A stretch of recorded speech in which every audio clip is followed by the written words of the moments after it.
Back on P.S.C. Local 6 Legal Line, you might notice that we are sitting a little further from each other, doing our part to practice what I'll call a physical distancing. I think the social thing, you can be antisocial, but nevertheless, Kevin Shannon, we welcome him in from the Bryant Law Center in Paducah. Got a question regarding personal injury? Give us a call at 1-888-208-6946.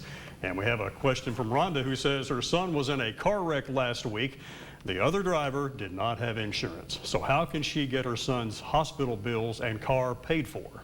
Well, you got 2 or 3 issues, and I'll try to chop them up into subparts. On the automobile, you're going to have to look at your own policy and see whether you had collision coverage on your policy. If you had collision coverage on your policy, your insurance should pay for the damage to your vehicle, subject to the deductible, and then they will attempt to get their money out of the uninsured driver that caused the wreck.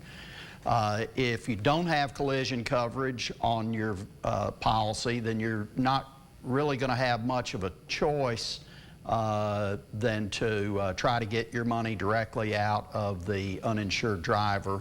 And the old saying goes, you can't get blood out of a turnip. So if he doesn't have any money, he's not going to be able to pay for the repairs, and you're likely going to get a judgment that says he owes you, and that's about it.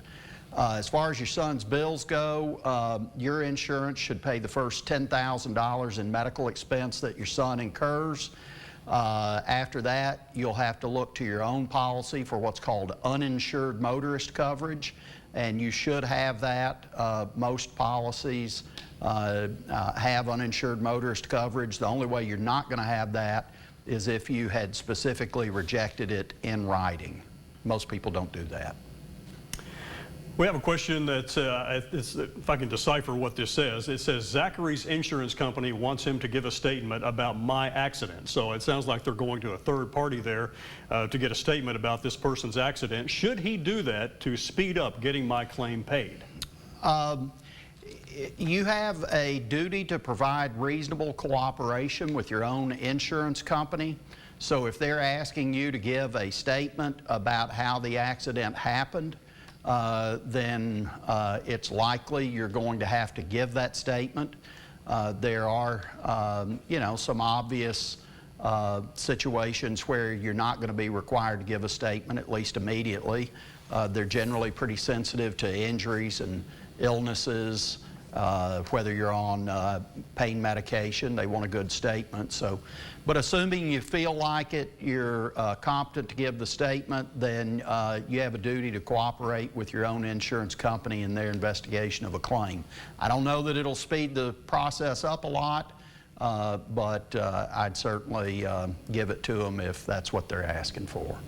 I have a little bit over a minute left in this segment, and we have a question from Alan who wants to know if there is a time limit for taking action against a doctor who messed up a procedure.